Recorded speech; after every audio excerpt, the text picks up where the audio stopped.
Bonjour à toutes et à tous, Valentin Franc avec vous. Nous sommes le lundi 4 février 2019.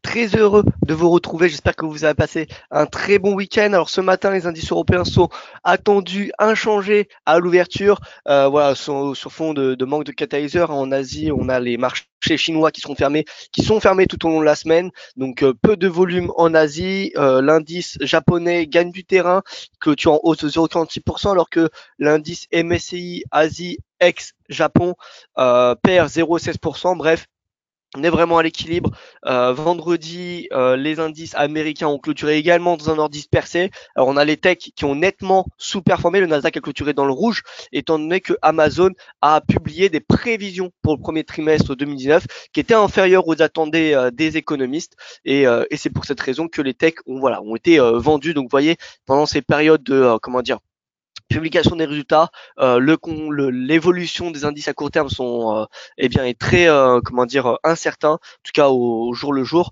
Voilà,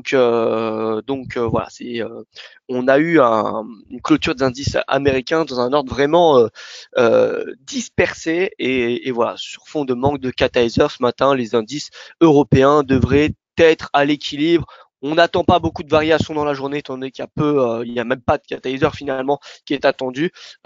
Quelques-uns, mais c'est vraiment très minime comme impact. Donc, comme niveau d'importance. Donc voilà, on s'attend plutôt à une séance, on va dire calme. Alors bonjour à tous, bonjour Jonas, j'espère que vous allez bien. Pascal que je salue également, Moa de même, Gérard, Frédéric, Denis, bonjour à vous, Gilles, Hubert, voilà, bien le bonjour à tous. J'espère que vous allez bien, que vous avez passé un très bon week-end et que vous êtes prêts pour cette nouvelle semaine. Alors, au niveau de l'avertissement et sur le risque, je vous invite à le prendre connaissance. Donc, le trading avec effet levier amplifie toujours les gains et les pertes. Un compte risque limité prend un risque de perte du capital investi. L'investissement sur compte titre prend un risque de perte en capital.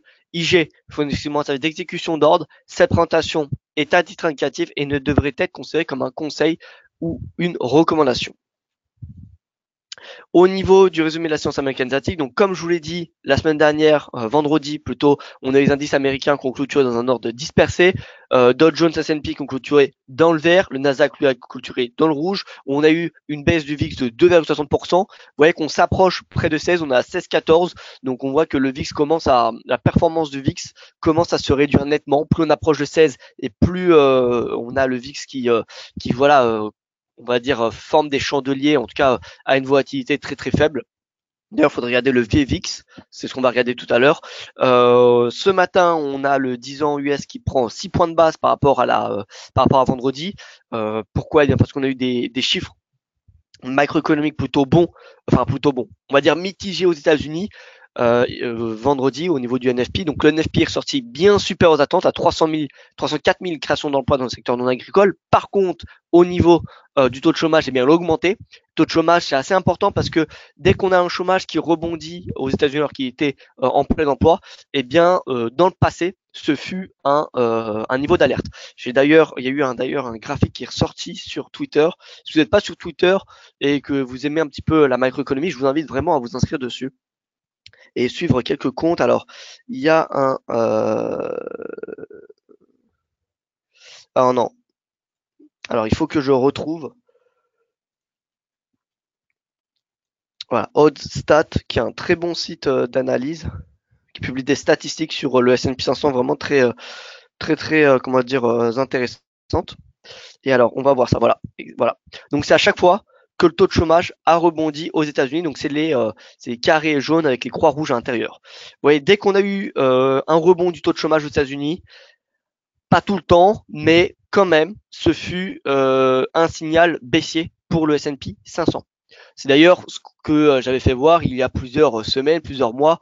J'avais fait un graphique qui montrait le taux de chômage en lien avec le S&P 500 et on voyait que dès que le taux de chômage commençait à rebondir après avoir touché son plein emploi, eh bien c'était souvent un signal baissier pour les marchés.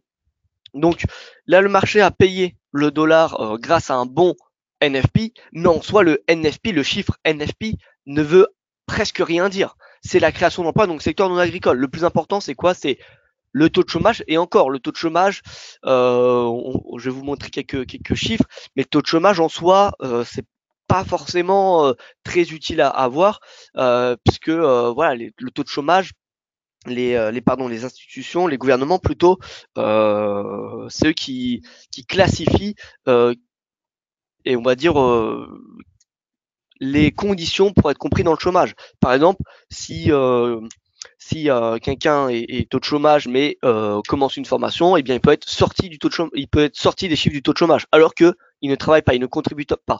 Donc plus important que le taux de chômage, je pense, c'est le taux d'emploi, taux de personnes qui sont employées, qui travaillent voilà, dans un pays. Et vous le verrez que oui, les États-Unis ont un taux de chômage extrêmement faible, mais il n'y a que 60% de personnes qui contribuent qui travaillent aux États-Unis. 60%. 60% parmi entre les 18 et 65 ans. Hein. C'est-à-dire sans les jeunes et sans les retraités. Hein. Donc 60%, c'est pas grand-chose comparé, on va dire, à la France où il y a 67% et en Allemagne où on a plus de 75%. Donc je vais vous faire voir rapidement. Voilà, je fais une grande parenthèse, mais bon, c'est assez intéressant voilà, de comparer. Il faut comparer ce qui est comparable parce que parfois on compare le taux de chômage d'un pays à un autre, mais voilà, le taux de chômage, il faut savoir que chaque pays calcule le taux de chômage en fonction des critères qu'il souhaite. Donc voilà, il y a certains pays qui vont inclure ceux qui sont en formation, ceux qui sont en stage, peu importe. Vous voyez, donc le taux de chômage, c'est pas vraiment comparable d'un pays à un autre. Voilà, faut surtout regarder le unemployment rate. Donc ça c'est en anglais. Donc c'est comme je vous l'ai dit le taux d'employés, enfin voilà, de contributeurs dans le marché de l'emploi. Et là, si on regarde le G20 parce que c'est le plus intéressant, vous voyez que les États-Unis, c'est 60% hein, des personnes qui peuvent être employées entre 18 et 65 ans qui travaillent. D'accord, que 60%. Alors qu'en France, c'est 65, en Allemagne, 75. Vous voyez? Donc, oui, le taux de chômage en France, il est à, il me semble de tête comme ça, de mémoire, 8 ou 9%.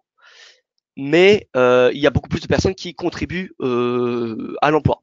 Donc voilà, c'est peut-être intéressant de le faire voir ici, puisque c'est pas quelque chose qu'on voit régulièrement dans les autres médias. Voilà. C'était juste une petite parenthèse. Donc on a eu, oui, un bon NFP, mais en soi, le taux de chômage il a rebondi et la croissance des salaires a ralenti, plus que prévu, puisque sur un rythme mensuel, en décembre, on a eu une croissance des salaires de 0,3%. Les économistes attendaient une hausse de 0,2% des salaires au mois de janvier, sur un mois glissant. Or, il est ressorti à plus 0,1. Donc, les salaires, c'est, je pense, le plus important, puisque les salaires ont un impact direct sur la croissance et donc l'inflation. Ce qui n'est pas le cas du NFP. Le NFP, on peut avoir un très bon NFP et avoir un ralentissement de l'inflation. Le NFP n'a pas vraiment de corrélation avec l'inflation ou la croissance. Voilà. Donc, voilà, NFP il reste important parce que voilà, c'est le NFP et tout le monde en parle. Donc forcément, on a beaucoup d'algorithmes qui sont synchronisés au chiffre du NFP. Donc c'est pour ça qu'on a de la volatilité selon le chiffre du NFP. Mais en soi, d'un point de vue économique, ça n'est pas important le NFP. Enfin, c'est pas le plus important parmi les rapports de l'emploi. Parmi les rapports de l'emploi, on a la croissance des salaires, le taux de chômage. Voilà, donc ça c'était une parenthèse. Donc voilà, je refais voir ce graphique. Comme vous pouvez le constater, voilà, rebond du taux de chômage. Vous voyez, donc ça n'a pas tout le temps été un signal baissier, puisqu'à ce moment-là, on avait eu une poursuite de la hausse. Mais vous voyez que si on devait faire statistiquement, là, donc à ce point, le premier point, on avait eu un repli quelques temps après. Deuxième point, on avait eu une baisse. Alors là, c'est un graphique logarithmique, hein, donc on ne dirait pas, mais c'était une baisse importante à ce niveau-là. Hein, c'était du moins 20%. Ici, on a une baisse. Ici, ça devait être du moins 30. Ici, une baisse. Ici, un rebond. Donc, 1, 2 rebonds sur 6 pour un moment. Ici, rebond, 3 sur 7. Ici, baisse. Donc, 3 sur 8. 3 sur 9. 3 sur 8, 3 sur 9. Donc, 1, 2, 3, 4, 5, 6, 7, 8, 9. Donc, 3 sur 9. 3 fois sur 9, ce fut un signal ça ne fut, enfin, 7 fois sur 3 fois sur 9, donc 6 fois sur 9, pardon, ce fut un signal baissier. 6 fois sur 9, donc ça fait un peu plus de 60%.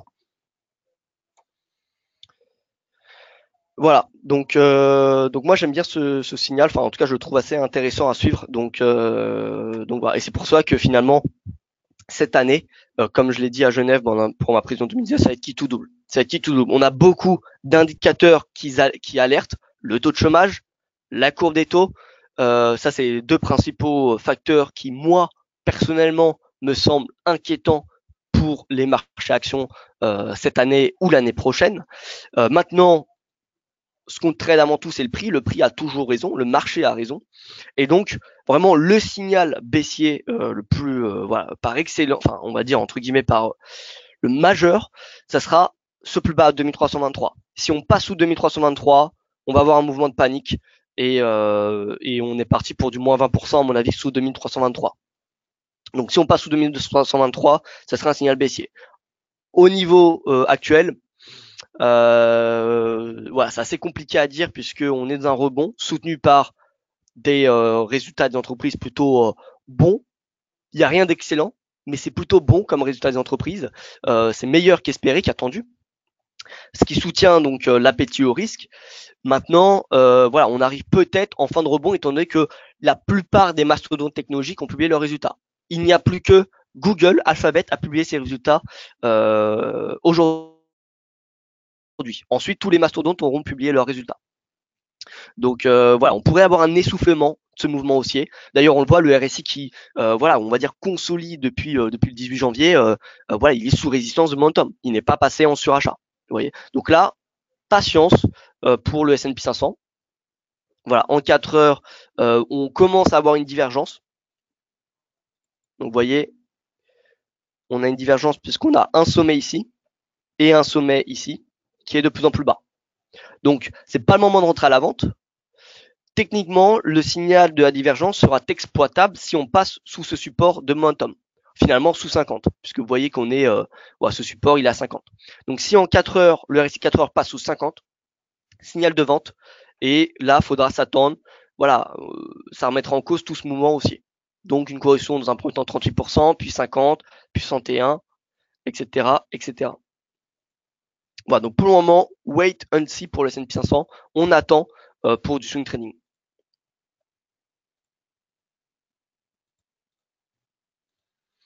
Voilà, donc du coup, de ce fait, pardon, on a, alors, je vais enlever les bandes de Keltner rapidement.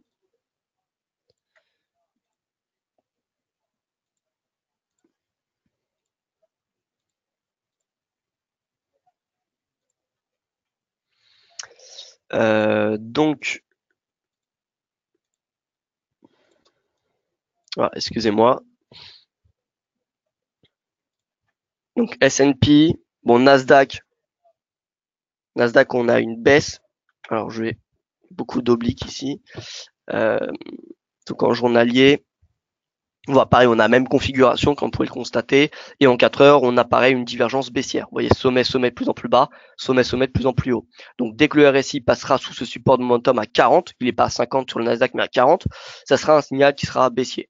Déjà, s'il passe sous 50, du fait qu'on ait une divergence, ça sera un premier signal baissier.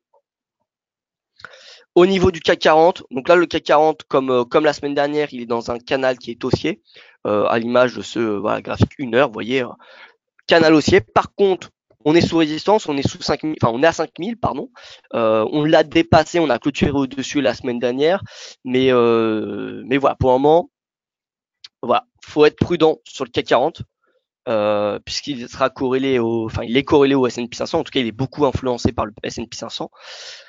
Donc, si le S&P 500 demain valide sa divergence baissière, ce sera également un signal baissier pour l'ensemble des marchés actions. Autre signal surveillé, c'est le VIX avec le VVIX. Donc, le VIX déjà, il est à 16,7 et comme vous le savez, vous voyez, on a un puissance niveau de support à 16. Donc là, on va dire, une probabilité du rebond du VIX qui augmente à mesure qu'on s'approche de 16, puisqu'on est à 16, voilà, 16 et quelques, 16,7. C'est, on va dire, assez bas. Assez bas. Donc j'ai envie de dire qu'il y a une probabilité de rebond du VIX et donc de baisse du S&P qui est assez importante, je dirais. Et au niveau du VVIX, il est sous 90. Alors il faut savoir que sous 90, le VVIX est bas. On a 90 et 110. 90, voilà. 90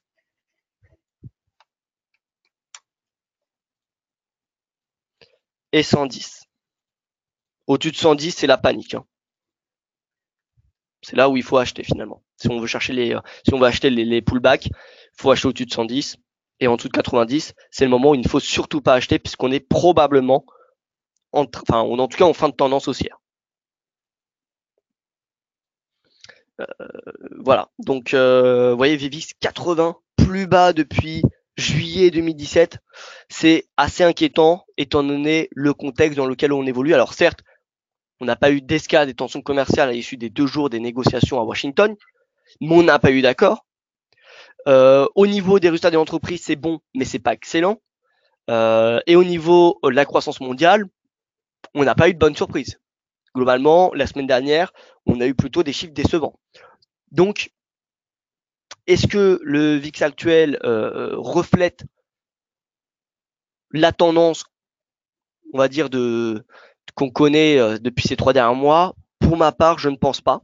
Maintenant, on n'a pas de signaux haussiers sur le VIX, donc on n'a pas de signaux baissiers sur le S&P 500.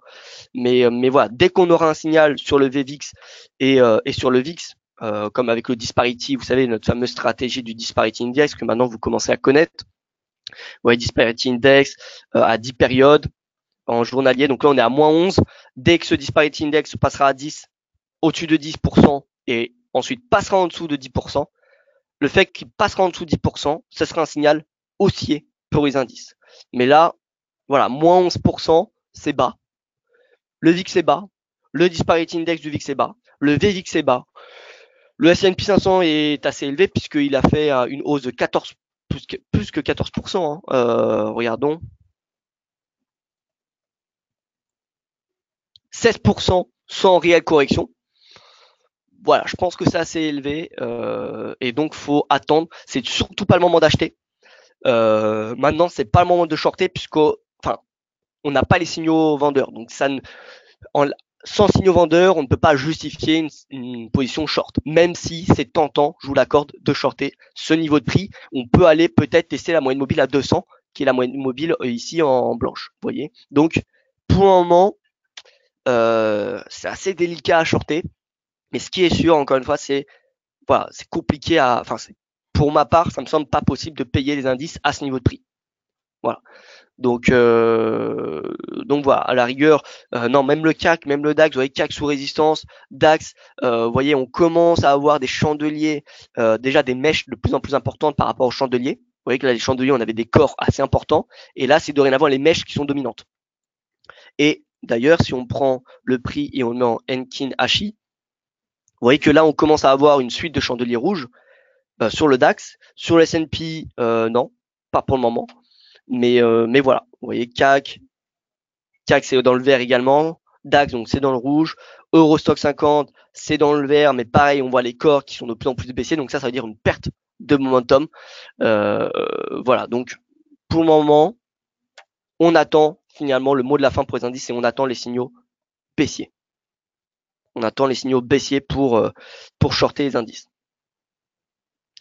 Alors, question sur le gold. Alors, je vais y venir après le forex sur le gold. Donc, je vais déjà regarder les paires de devises. Je vais répondre à vos questions ensuite.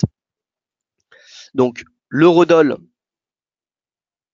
L'eurodoll. Alors, je vais voilà, eurodoll, Enkinashi. Donc, je vais laisser en Enkinashi. Voilà pour ce webinaire. Donc, hop. Voilà, donc résistance à 1,15 comme on peut constater, on a des vendeurs à 1,15, hein. On a des vendeurs de l'euro. Bon, là, on est cherché un peu plus haut, mais ici, vendeurs, pareil. Et on a les acheteurs qui sont aux alentours des 1,13. Finalement, si on se met en 4 heures, on voit qu'on est dans un petit canal haussier. Voilà, même si on a eu un bear trap à ce moment-là, on est dans un canal. Voilà, là, on a eu les bons chiffres, enfin les bons, entre guillemets. En tout cas, le marché a payé le bon rapport NFP. Pas le bon rapport de l'emprunt, mais le bon NFP.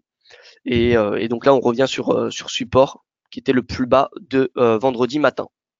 Là, l'eurodoll, concrètement, moi je suis neutre. Voilà, je pense que là où c'est intéressant de trader l'eurodoll, c'est quand il revient en bas de ce canal ou en haut. Voilà, en bas, ça me semble intéressant de le payer. En haut, ça me semble intéressant de le shorter, tout simplement. En attendant, ici, je vois pas ce qui est possible de faire. Alors, je vais me mettre en 1 heure.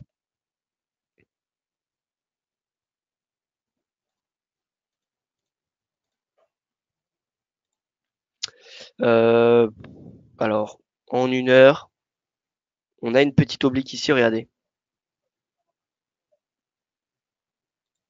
Ici, on a une oblique, donc cette oblique pourrait être, entre guillemets, payable sur l'euro dollar. Mais bon, sur le RSI, pas de signaux. Bon, je vois pas ce qui est possible de faire ce matin sur l'euro dollar. Si vous avez une opinion, n'hésitez pas à le dire. Mais voilà, moi en tout cas, personnellement, j'ai pas grande opinion sur l'euro dollar ce matin. Au niveau du JBP-USD, on constate un triangle descendant. Regardez, les sommets sont de plus en plus bas, tandis que les creux sont alignés. C'est-à-dire qu'on a une pression baissière qui s'accentue. Il y a une pression baissière qui s'accentue. Et lorsqu'on sortira par le bas de ce triangle, ça sera le signal baissier de ce triangle.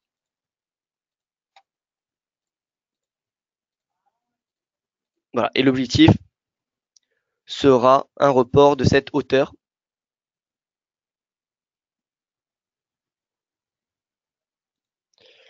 Donc,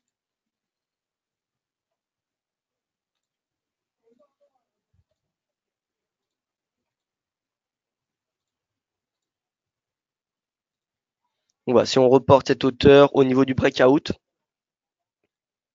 ça donnera un objectif baissier vers 1,2850, 1,2860 même.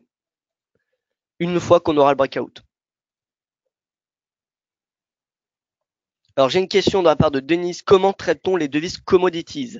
AUDNZD, AUDCAD. Alors c'est vraiment compliqué à trader les devises commodities entre elles, c'est-à-dire AUDNZD qui sont de devises commo, AUDCAD de devises commo.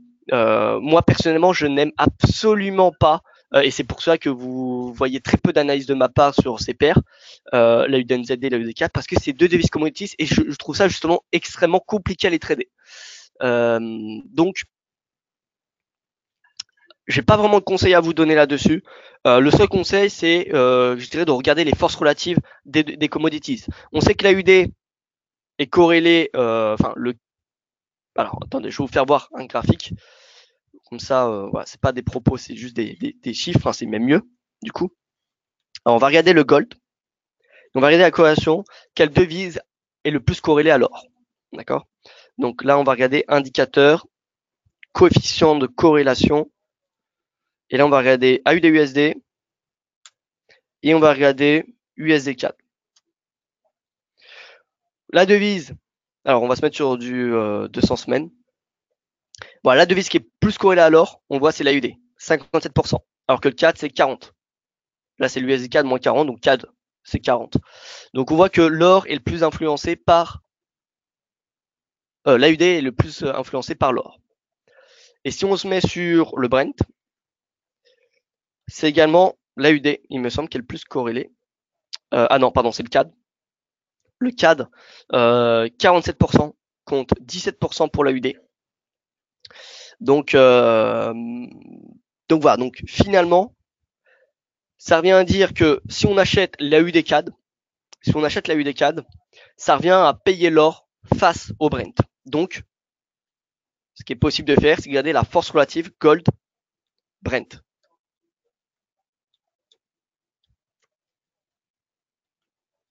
Gold Brent, vous avez une force relative, et là vous pouvez faire une analyse technique dessus. Si vous avez une opinion baissière sur cette force relative, dans ce cas-là, vous êtes baissier sur l'AUD CAD. Puisque regardez, là on a la force relative Gold Brent, et si on superpose l'AUD CAD, on voit qu'on a des sommets qui, on va dire, coïncident la plupart du temps. Alors vous voyez ici sommet, sommet. Alors c'est pas la même chose, hein, mais vous voyez que ici on a un creux, on avait un creux un peu plus bas. Donc c'est bien les commodities qui lead, hein, qui lead les devises. C'est-à-dire que si on a une hausse de cette force relative, il faudra tabler sur une hausse de l'AUD CAD. Alors, voilà, donc là on est sur 200 jours. Donc la force relative ici, vous voyez, on avait une baisse de cette force relative. Peu de temps après, on avait une baisse de l'AUD CAD.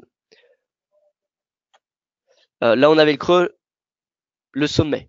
Bon, là ensuite, on a une divergence de corrélation. c'est pas une corrélation 100% positive, mais vous voyez qu'il y a quelque chose en commun. C'est bien les commodities qui guident le prix.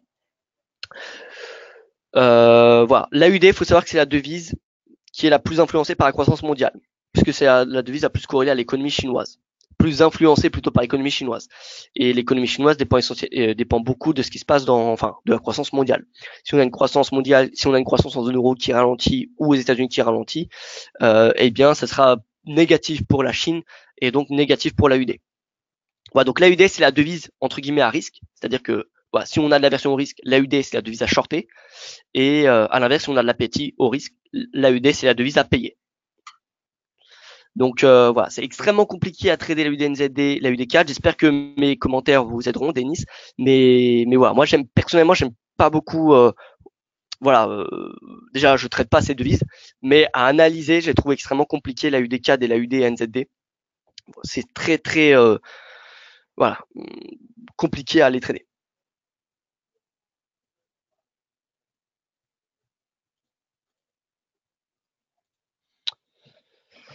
Alors, je reviens donc sur les devises majeures. Donc GBP-USD, on attend le sortie par le bas du triangle. L'USD-Yen, alors il revient à 110.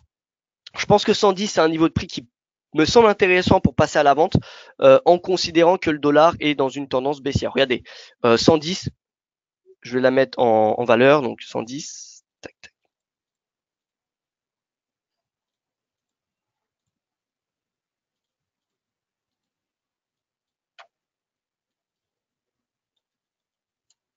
« 110, résistance, vous voyez, on voit qu'on a les vendeurs qui se manifestent à ce niveau de prix.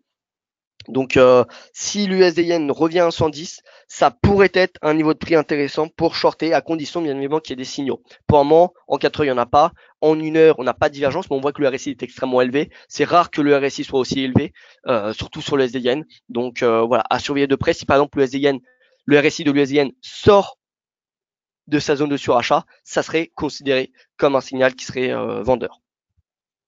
30 minutes, on a une petite divergence qui se forme.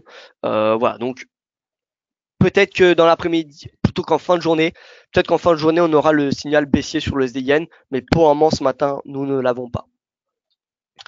Au niveau de l'USD-CAD, donc en daily, tout d'abord, vous voyez qu'en daily, on a une baisse de l'USD-CAD, on a une baisse du dollar, on a surtout une hausse du pétrole. Regardez le pétrole qui est revenu à $63, qui est revenu en haut de son range, donc forcément, ça fait pression sur l'USD-CAD. Toutefois, techniquement, il revient sur cette oblique. Donc, il y a eu que 2 points de contact sur cette oblique, donc c'est pas forcément facile à utiliser cette oblique, puisque normalement, on exploite une oblique dès lors qu'on est 3 points de contact. Là, on en a eu que 2. On est en train de faire le 3e. Si on a un rebond, si on commence à avoir un chandelier haussier, vous voyez à l'image de celui-ci sur Enkinashi. Kanashi, c'est un bon type de graphique pour filtrer. Voilà, ça permet de lisser le prix, d'enlever les bruits du marché. Donc ça évite les faux signaux. Donc si par exemple on commence à avoir un chandelier vert de Enkinashi au-dessus de cette oblique et au-dessus de la moyenne mobile à 200, puisqu'on voit que la moyenne mobile à 200 est en blanche ici, eh bien ça peut être considéré comme un signal haussier. Voilà. En 4 heures, on voit qu'on a un appréciement du momentum, on a même une divergence qui se forme. Maintenant, encore une fois, c'est pas parce qu'on a une divergence qu'il faut immédiatement payer. On attendra la cassure de la résistance du momentum qui se trouve à 35. Si le RSI 4 heures passe au-dessus de 35, ce serait un signal qui serait positif pour l'USD-CAD.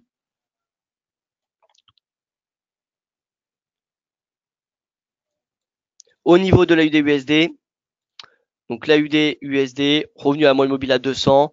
Toutefois, en raison d'une tendance qui est baissière, on le voit, on a des twists au niveau du nuage, mais si on rajoute la Chikou, qui est un fil de tendance, la Chikou est également au-dessus de son nuage. Donc là, on est dans un range du coup. Là, on est dans un range, on a des twists. On est dans un range. On est sur la moyenne mobile à 200, qui a fait parfaitement office de résistance, regardez à ce moment-là. Vous voyez, au pif près quasiment. Donc voilà, la UDBSD, c'est une tendance qui est encore baissière, même si le momentum s'améliore, étant donné qu'on voit que d'un point de vue, avec l'indicateur Ishimoku, on n'est plus dans une tendance qui est baissière. Voilà.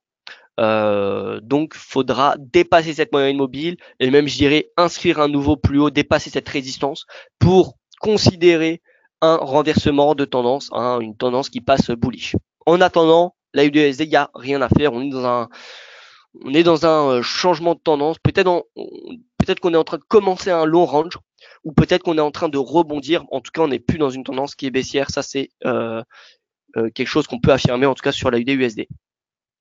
Au niveau de l'USD One, l'USD One il rebondit ce matin. Il rebondit parce que voilà, on n'a pas vraiment de catalyseur positif sur le One à court terme. On a une divergence haussière du RSI et on est, alors il faudra attendre la clôture journalière, mais on voit que là le RSI actuel dépasse le top du 22 janvier. Si le RSI journalier clôture au-dessus du coup de 44, 43, au-dessus de 45 globalement, ça serait un signal haussier pour l'USD-CNH, un signal haussier, et il faudra s'attendre à un retour à court terme à 6,81. Donc si on a une hausse de l'USD-CNH, c'est-à-dire une baisse de l'euro-dollar et une baisse de l'or. Voilà. D'ailleurs, au niveau de l'or, petite baisse depuis les plus hauts qui ont été atteints. Alors, c'était jeudi, voilà, jeudi à 1326 à peu près dollars. Faut s'attendre, je pense, à une petite correction. On a eu une hausse vraiment très très importante la semaine dernière sur l'or, 3%, ce qui est énorme hein, pour le cours de l'or. Donc voilà, je pense qu'une petite respiration semble possible. Alors, ça viendra soit de chiffres décevants en zone euro, ou ça viendra soit de l'appétit au risque, ou soit des chiffres très bons aux États-Unis. Si on a des chiffres très bons aux États-Unis, le marché va payer du dollar comme ce qu'on a eu lors du rapport de l'emploi vendredi, et donc ça fera pression sur l'euro et sur l'or. Si on a des chiffres décevants en zone euro, le marché va vendre de l'euro et donc acheter du dollar. Et enfin, si on a l'appétit au risque, le marché va pas acheter de l'or.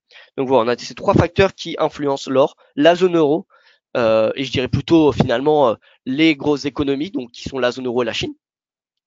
Les chiffres de la zone euro et de la Chine influencent directement la demande en or. Parce qu'on a si on a des bons chiffres en zone euro et ou en Chine, le marché va être confiant sur ces économies et donc ils vont investir dans ces pays. Et donc ils vont vendre le dollar et acheter la devise locale. À l'inverse, si on a des chiffres décevants, le marché, les investisseurs vont vendre ces devises, donc l'euro ou le yuan, puisque c'est des économies qui sont très très importantes. La Chine, c'est la plus grande puissance économique mondiale maintenant. La zone euro, c'est la troisième après les États-Unis. Et donc forcément, la demande de dollars, enfin l'offre et la demande de dollars est importante. La Nouvelle-Zélande, par exemple, n'influence pas vraiment le dollar. Le NZD, c'est une paire majeure, mais la Nouvelle-Zélande n'est pas dans le G20. Vous voyez, alors il me semble, je ne dis pas de bêtises, il me semble que la Nouvelle-Zélande n'est pas dans le G20. C'est pour ça que les chiffres néo-zélandais, voilà, il y a pas, c'est pas comment dire, c'est pas des chiffres qui sont très importants à suivre. C'est important pour trader le NZD, mais c'est pas ça qui va influencer la demande de dollars. Donc vous voyez là, c'est le G20 ici. On n'a pas de Nouvelle-Zélande. Hein. La Nouvelle-Zélande n'est pas dans le G20. C'est vraiment une petite puissance économique. D'ailleurs, si on regarde un indicateur, on regarde le PIB, donc PIB.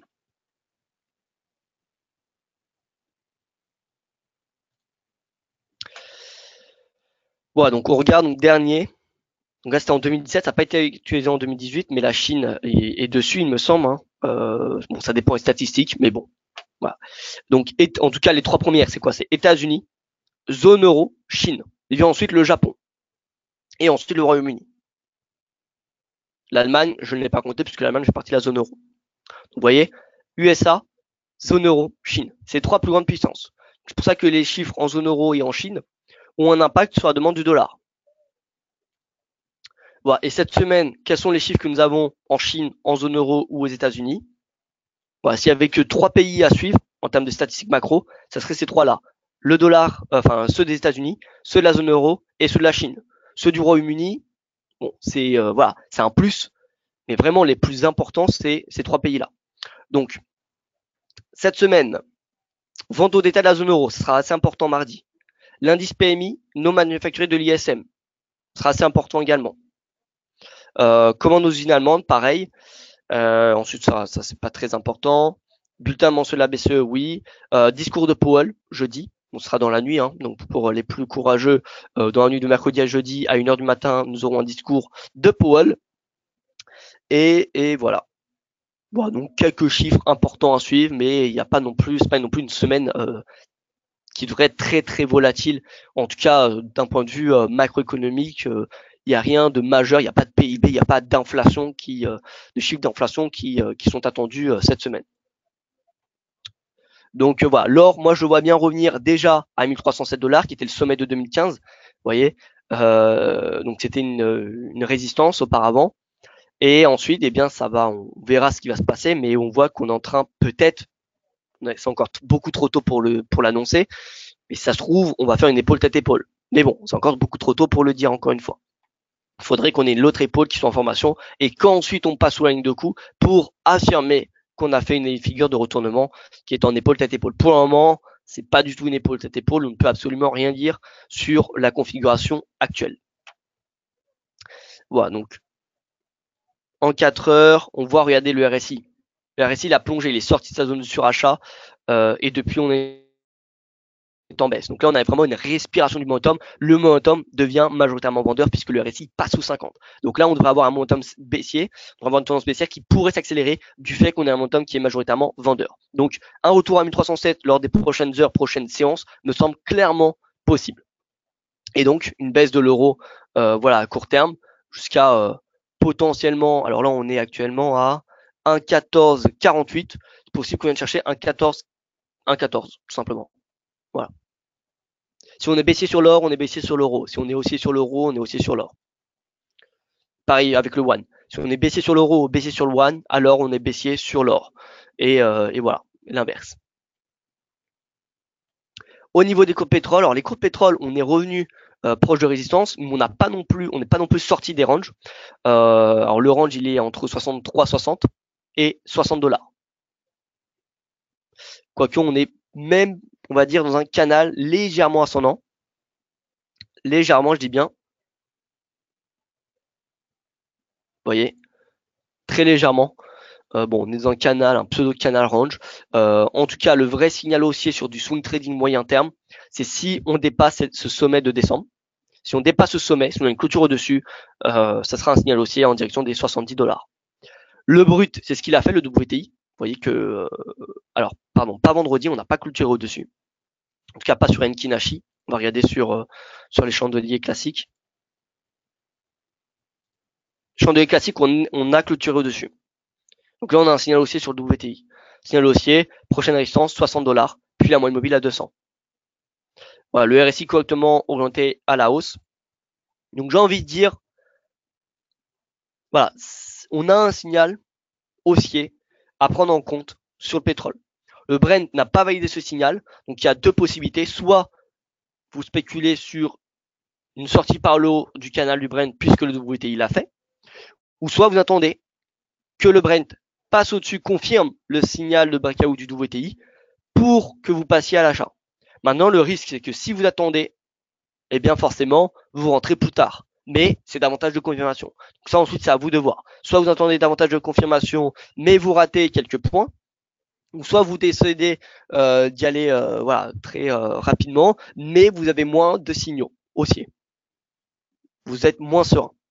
Donc c'est à vous de voir, mais en tout cas on a, voilà, le brut a donné un vrai signal haussier vendredi en clôturant au-dessus de 55 $. Donc je dirais pas que ça soit le moment de vendre. C'est pas le moment de vendre, je pense, le Brent. C'est vraiment le moment de, enfin le Brent, le pétrole.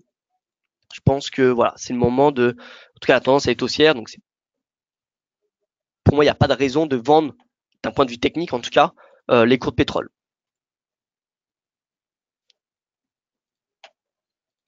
Et au niveau du risque, bien pour la gestion du risque, pardon, c'est si on passe sous cette oblique là, dans ce cas-là, ça viendrait invalider. Même si on vient sous ce plus bas, c'est-à-dire qu'on réintègre le range et donc voilà, c'était un faux breakout. Ce qu'il faut savoir sur les ranges, c'est qu'il y a beaucoup de, enfin il y a pas mal de faux signaux, il y a pas mal de fausses sorties. Vous savez, on peut avoir une sortie pendant quelques heures et ensuite réintégrer le range. Donc voilà, c'est ça qu'il faut être prudent sur le trading range, c'est qu'on a pas mal de faux signaux. Euro-yen, pardon.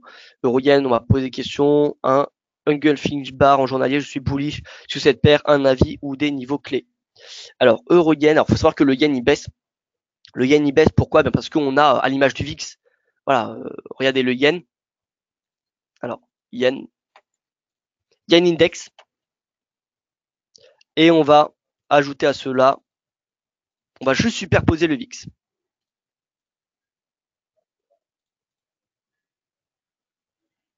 Alors pourquoi?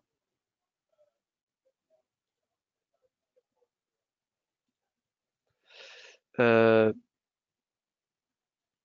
j'ai un problème d'affichage, je vais actualiser mon graphique.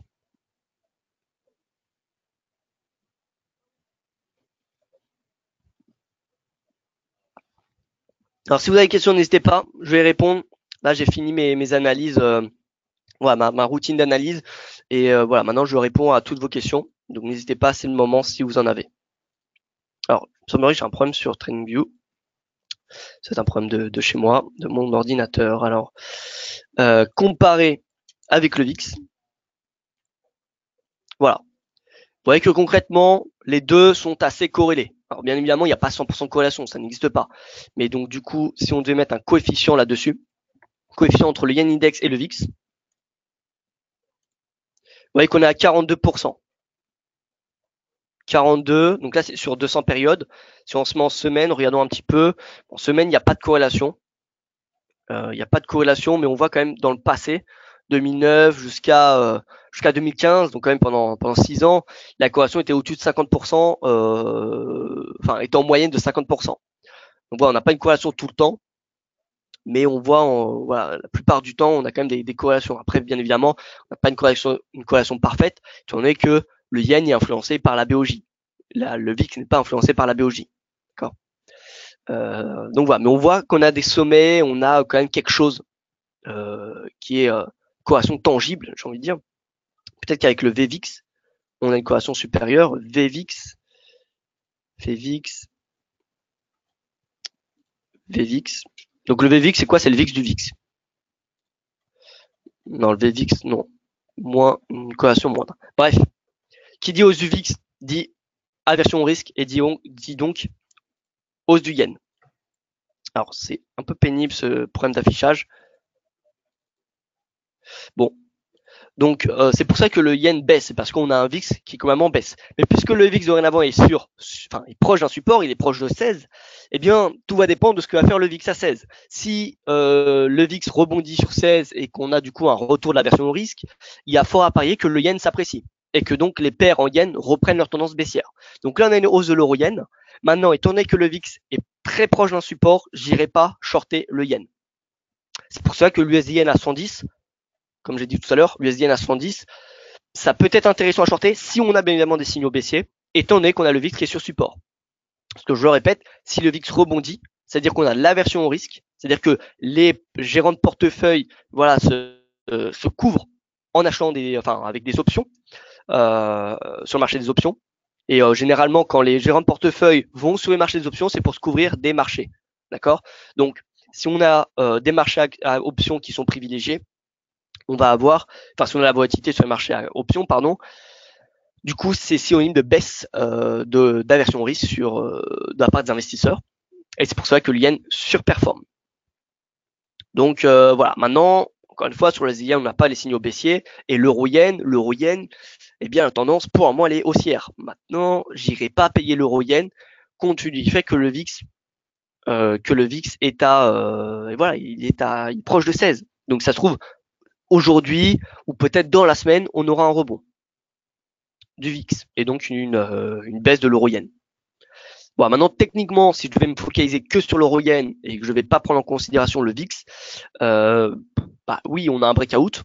On a un breakout, donc c'est un signal qui est haussier. En journalier, voilà, le RSI passe au-dessus de 50, donc c'est témoin d'un momentum qui est dorénavant majoritairement bullish. Maintenant, si on va faire un bilan depuis janvier 2018, on voit qu'on a une tendance légèrement baissière.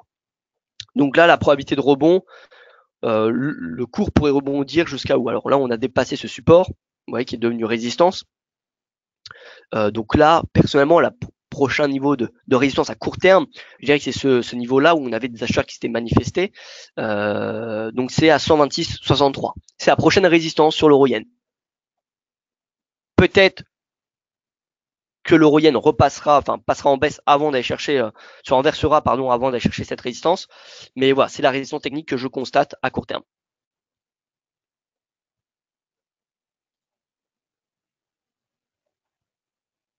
Alors une analyse sur l'IBEX, alors je vais y venir, l'IBEX, tac, alors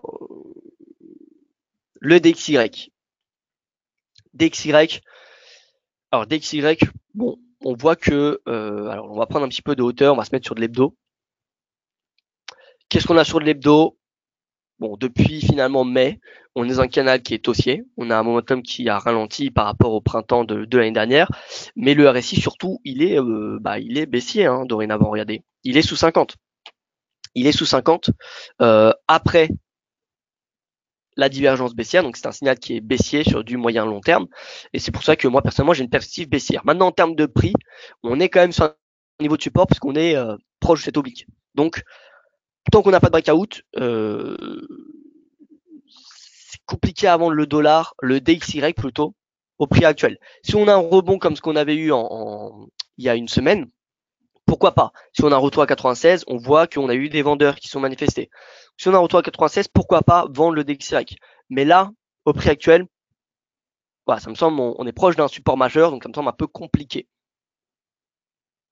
Maintenant, de là acheter le dollar, je vois pas pourquoi on achèterait le dollar actuellement. Donc le DXY, c'est neutre à court terme.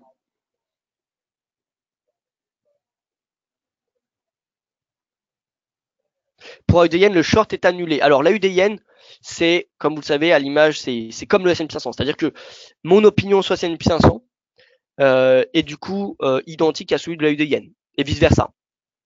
Donc l'AUD-Yen, il est haussier comme le S&P 500. On a un VIX qui est sur support. Si demain le VIX rebondit, vous savez que ce sera un témoin d'aversion au risque. Et donc l'AUD-Yen, le DYN, il faut savoir que c'est la devise qui réagit le plus à la psychologie des investisseurs, parce que l'AUD, c'est la devise parmi les majeures, hein, mais évidemment la plus sensible.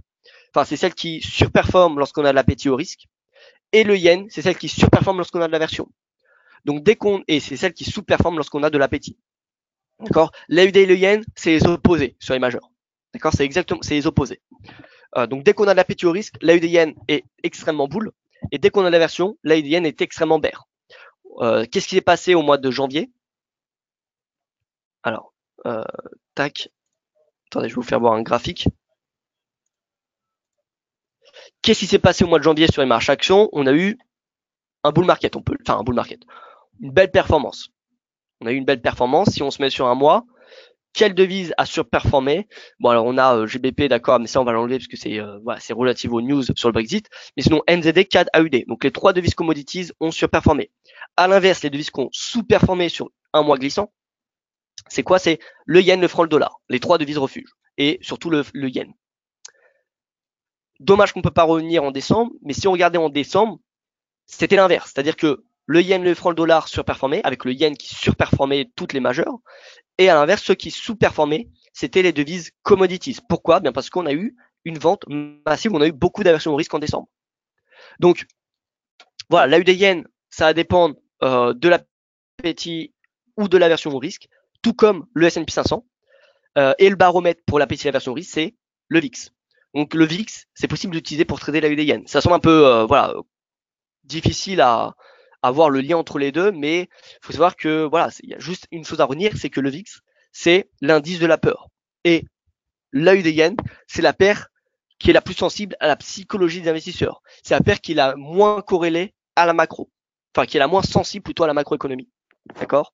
L'AUD yen, c'est vraiment un baromètre, comme le S&P 500, de l'appétit ou de l'aversion au risque. Donc, le VIX, étant donné qu'il est proche de 16, je le répète encore une fois, je me répète, mais bon, c'est important, puisque le VIX est proche de 16, personnellement, je trouve que c'est pas le moment d'acheter, de se mettre sur les actifs risqués. C'est le moment de se mettre sur les actifs risqués lorsqu'on a un pic d'aversion, lorsqu'on a de la panique, lorsque personne ne veut acheter, c'est le moment d'acheter.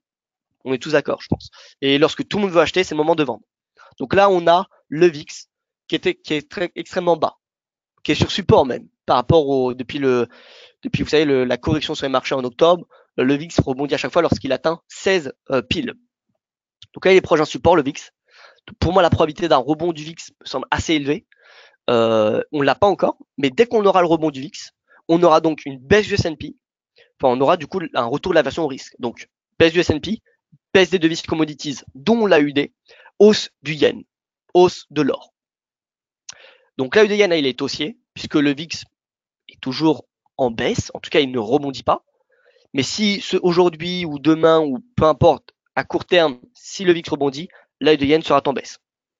Donc là, pour moi, c'est comme le S&P 500, c'est-à-dire que c'est surtout pas le moment d'acheter l'œil de yen, mais c'est pas le moment de le vendre. Pourquoi? Parce qu'on n'a pas le signal baissier. On n'a pas de baisse du VIX. Et au niveau du prix, bon, mis à part une divergence comme on a sur le S&P 500 ou le Nasdaq, vous savez là, vous voyez là, sommet, sommet, sommet de plus en plus bas, sommet de plus en plus haut.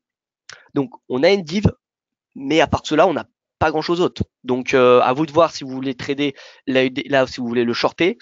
Mais non, on n'annule pas les shorts à UDN. Après, ça dépend où vous êtes rentré. Ça dépend à quel niveau de prix vous êtes entré. Mais voilà, dès qu'on aura un rebond du VIX, la UDN sera en baisse.